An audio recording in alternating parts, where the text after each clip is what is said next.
पत्ती है, ठीक है ना। ये क्या है, सब लोग पत्ती है। अच्छा ये बताओ कि ये जो पत्ती है इसके ये बीच में क्या है, लकड़ी, बीच में इसको क्या, ये बीच में कुछ आधा यहाँ ये बीचों बीच में है ना, तो ये पत्ती का आधा भाग इधर हुआ और पत्ती का आधा भाग इधर हुआ। इसी तरह से हमारा जो शरीर है उसमें क्या है, अगर हम आंखों के बीच से देखें, ठीक है ना, बिल्कुल ये, और ऐसे पूरा करें तो क्या हमारे पीछे कोई ऐसी हड्डी है जो हमारे शरीर को दो हिस्सों में बांट देती है? कोई है हड्डी? जानते हो है? हाँ, तो ये पीछे की हड्डी, इसको क्या बोलते हैं? रीढ़ की हड्डी, है ना। सब कहते हैं ना रीढ़ पर ही तो हमारा ढांचा टिका हुआ है, तो उसी तरह ये पत्ती टिकी हुई है, ठीक है।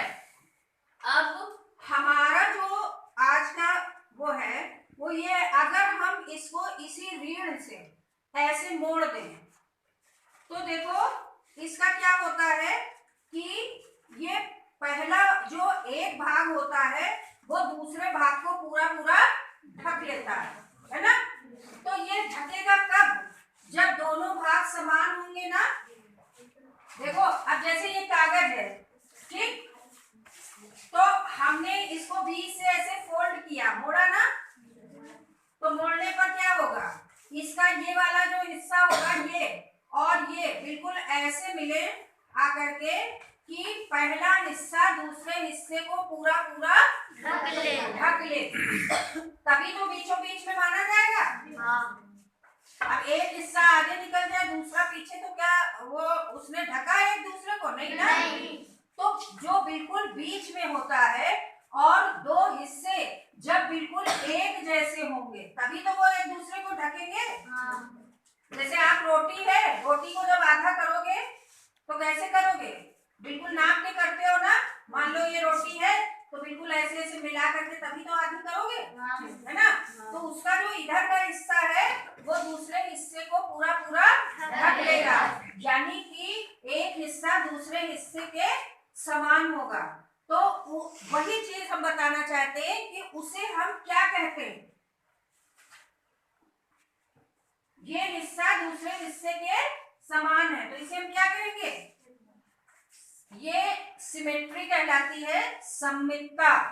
क्या कहलाती है? सममितता। तो आपके में चैप्टर है ये, क्या है? सममितता, सिमेट्री। इंग्लिश में इसको क्या बोलते हैं? सिमेट्री,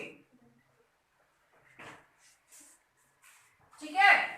और इसके बीच का जो होता है, ये जो हमने कहा कि ये रीढ़ होती है, चाहे वो हमारी अपनी रीढ़ की हड्डी हो, पूरा आप ऐसे देखिए हमारे हर चीज मोस्टली चीजें क्या है, दो दो है ना।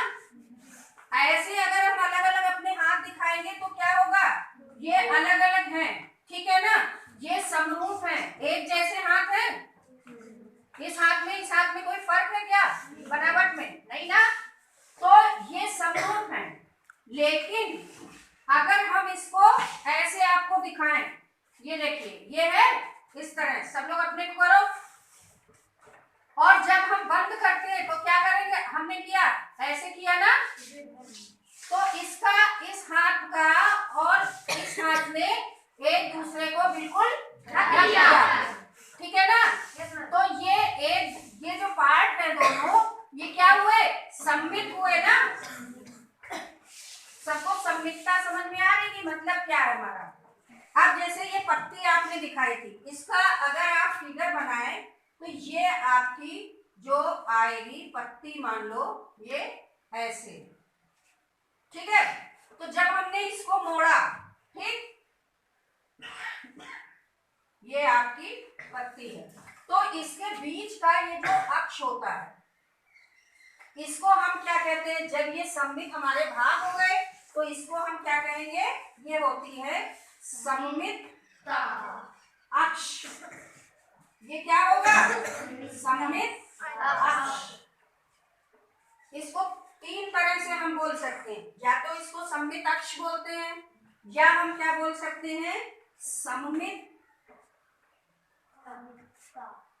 रेखा। ठीक है, सममित लाइन, तुम लोग लाइन का इस्तेमाल ज्यादा करते होंगे, है ना, लाइन खींच लिया, तो सममित रेखा।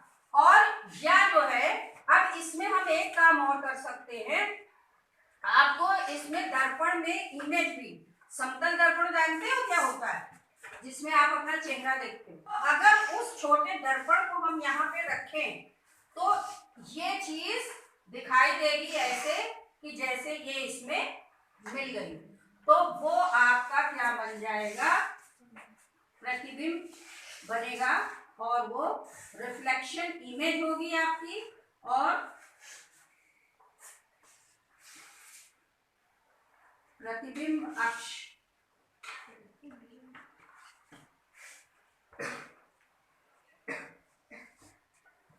ठीक है, अब देखो ये जो आपका है, ये अक्ष के हिसाब से दो तरह के होते हैं। ठीक, दो कैसे, किसी किसी में एक सममित अक्ष होता है और किसी किसी में ज्यादा सममित अक्ष होते हैं। वो कैसे होता है, जैसे ये हमने पत्ती दिखाई, इसमें कितने अक्ष हैं, एक सममित अक्ष है ना, तो दो आकृतियां हैं, एक सममित अक्ष है। ठीक है ना, आधा आधा ये हो गया। ऐसे हमारे शरीर में अगर हम देखें तो रीढ़ की हड्डी एक ही है, एक सममित अक्ष हुआ, है ना। इसी तरह अगर हम बना देते हैं, ये त्रिभुज हमने बनाया, तो इसमें कितने सममित अक्ष होंगे, तीन। कैसे बताया, तीन कोने का है, ये तीन कोने का है? तो एक सममित अक्ष ऐसे, और एक सममित अक्ष ऐसे, और एक सममित अक्ष ऐसे। लेकिन हर त्रिभुज में तीन नहीं होंगे, ये भी हम बता रहे हैं। क्यों, त्रिभुज कितने प्रकार के होते हैं, भुजाओं के हिसाब से त्रिभुज कितने प्रकार के होते हैं, भुजाओं के हिसाब से तीन प्रकार के। कौन कौन से होते हैं, एक तो समद्विबाहु, समबाहु और विषमबाहु, तीन प्रकार के होते हैं ना। तो जब समबाहु त्रिभुज होता है उसमें क्या होता है, समबाहु मतलब तीनों भुजाएं बराबर होती है।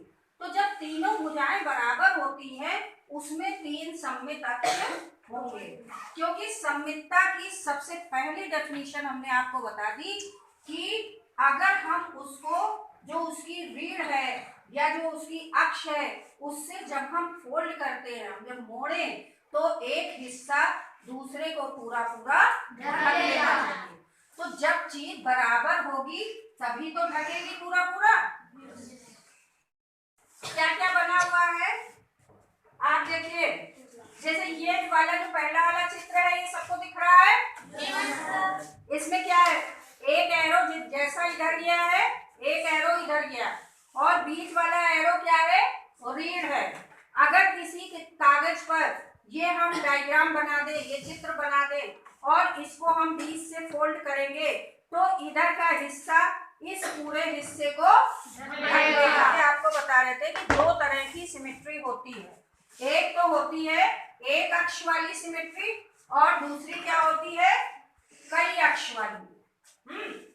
दो अक्ष भी हो सकते हैं, तीन भी हो सकते हैं, असंख्य भी हो सकते हैं। ठीक, और जैसे बात की हमने त्रिभुज की, तो आपने कहा कि त्रिभुज में तीन होंगे क्योंकि उसमें क्या है, तीन कोने हैं। लेकिन तीन कोने अगर आप बताएंगे तो क्या समद्विबाहु त्रिभुज में तीन कोने नहीं है,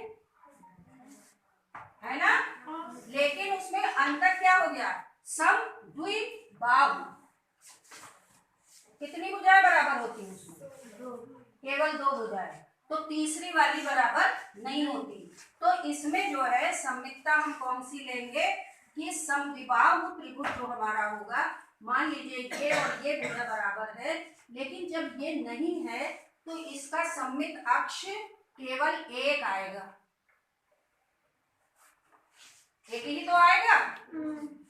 अगर हम इसको इधर से करेंगे तो क्या होगा, ये हिस्सा तो हमारा अलग हो जाएगा ना, तो ये इसको कैसे, ये नहीं ढकेगा, ठीक है ना।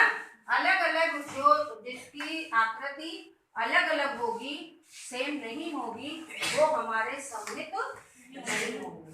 वृत्त जो है आपका, वृत्त में क्या होता है, देखिए जैसे ये वृत्त आपने बनाया तो इसमें होता क्या है कि ये जो इसका सेंटर है, केंद्र होता है ना ये, तो एक बिंदु से कितनी रेखाएं जा सकती हैं मालूम है? एक बिंदु से कितनी रेखाएं जा सकती हैं? एक बिंदु से अनंत रेखाएं जा सकती हैं। अरे आप चाहे जितनी खींच लीजिए इसमें पास हो जाएंगी, है ना। तो इसलिए वृत्त जो हमारा है, वृत्त के जो अक्ष होंगे वो सममित अक्ष कई सारे हो सकते हैं ना, असंख्य हो सकते हैं।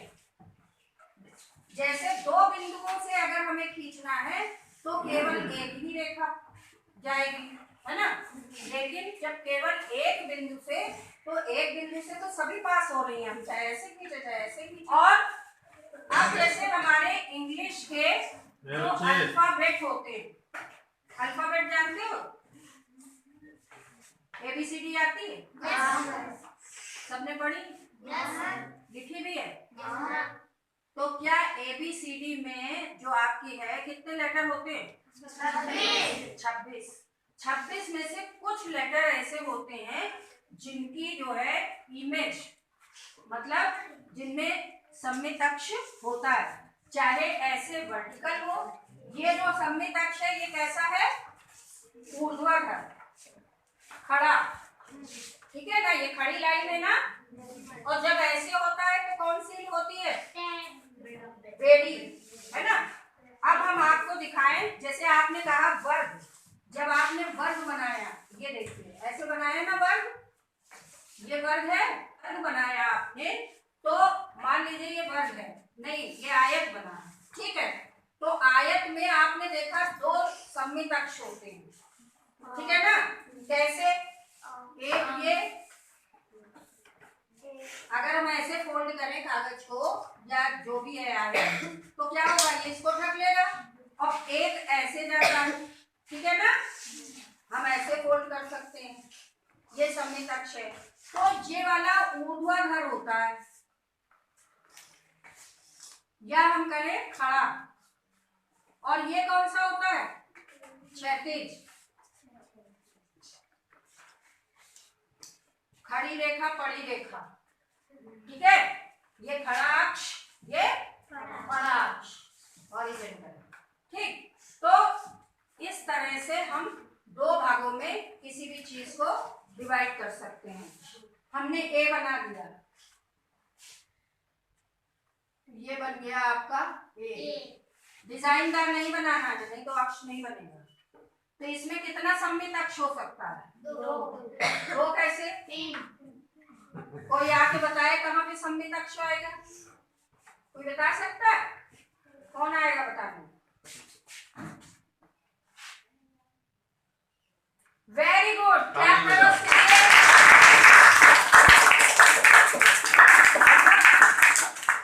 क्या नाम था इनका? दीक्षा। दीक्षा, ये वास्तव में दीक्षा ले चुकी है ना। देखो इन्होंने सममित अक्ष बना दिया। जैसे आप करिएगा, किसी कॉपी पर A लिखिएगा, मोटा मोटा A लिखिएगा, और फिर उसको काट लीजिएगा, और काटने के बाद बीच से फोल्ड करिएगा, तो आप देखेंगे अगर आपने A सही से लिखा है बराबर से, तो ये हिस्सा मुड़ करके इसी पर आ जाएगा, ठीक है। A में एक सममित अक्ष होगा। अब इसी तरह अगर हमने लिखा B, लिखने में थोड़ा सा अंतर हो जा रहा है ना, ये देखिए B।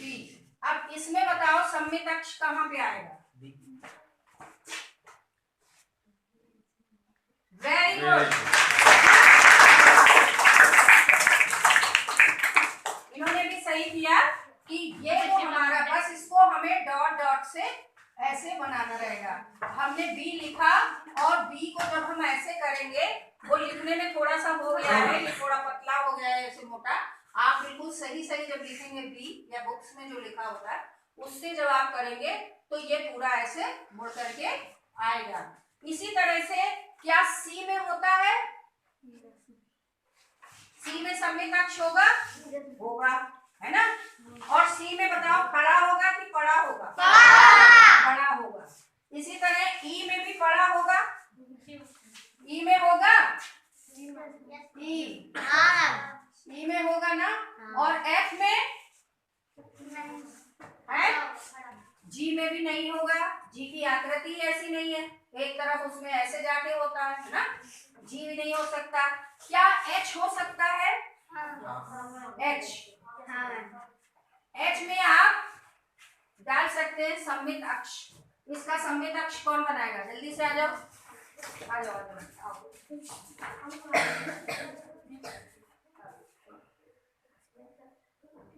Very good.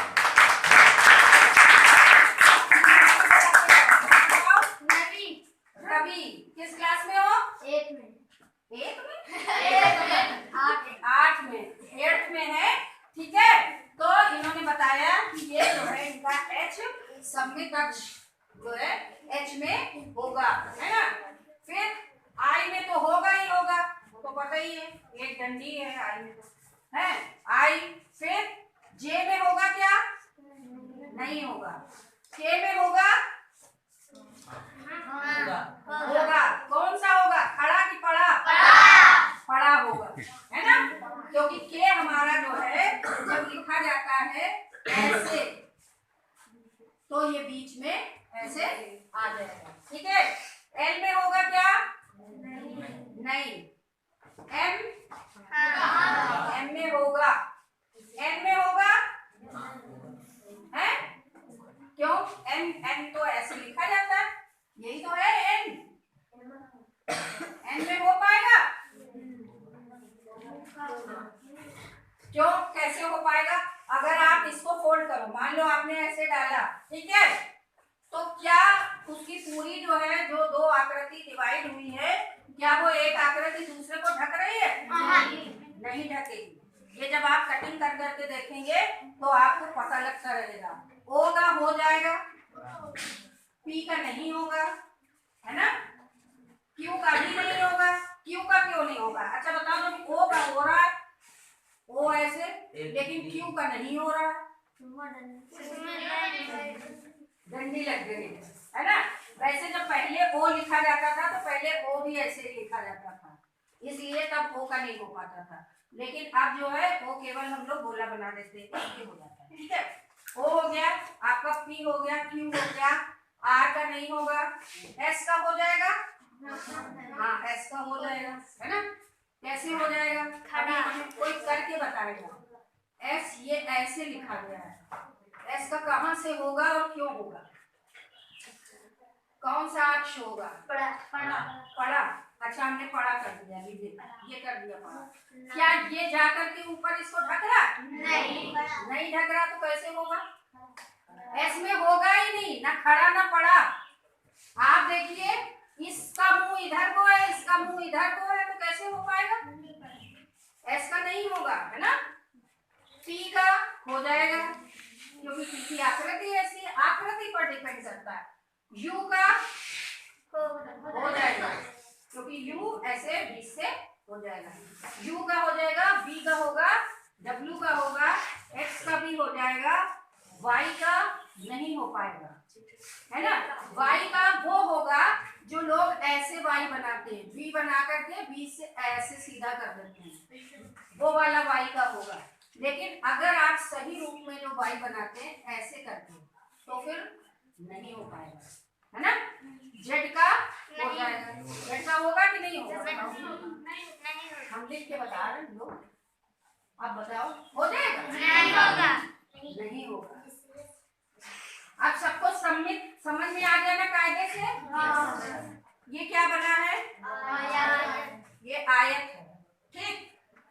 इसमें कितने अक्ष होंगे? सम्मित अक्ष 2। Very good. ये क्या है? वृत्त। इसमें कितने सम्मित अक्ष? असंख्य, अनंत। हाँ, फिर ये क्या है? आधा वृत्त, अर्धवृत्त, है ना। इसमें कितने होंगे? दो कि एक ही तो होगा भाई। इसको जब 20 से हम करेंगे तभी ये फोल्ड होकर के जा पाएगा, बाकी तो नीचे का हिस्सा ही नहीं है तो कैसे होगा। तो इसमें कितना होगा? एक। और ये क्या बना है? कौन बताएगा ये क्या बना है? देखो 6 भुजाएं हैं, 5 है, तो ये क्या हुआ? समान 5 भुजाएं हैं, तो ये कौन सी आकृति? और ये दोनों जो कि बराबर है। तो समद्विबाहु त्रिभुज में अभी हमने कितना बताया था? 2 1 है ना। और ये कौन सा है? ये समबाहु त्रिभुज है। इसकी तीनों भुजाएं बराबर दिख रही हैं, देखो। तो इसमें कितने होंगे? सममितक 3। और ये क्या है? वर्ग। वर्ग में कितने सममितक होंगे? 4। और ये क्या है? पत्ती। पत्ती में कितना सममितक था? 1। अब सबको सममितक की समझ में आ गया?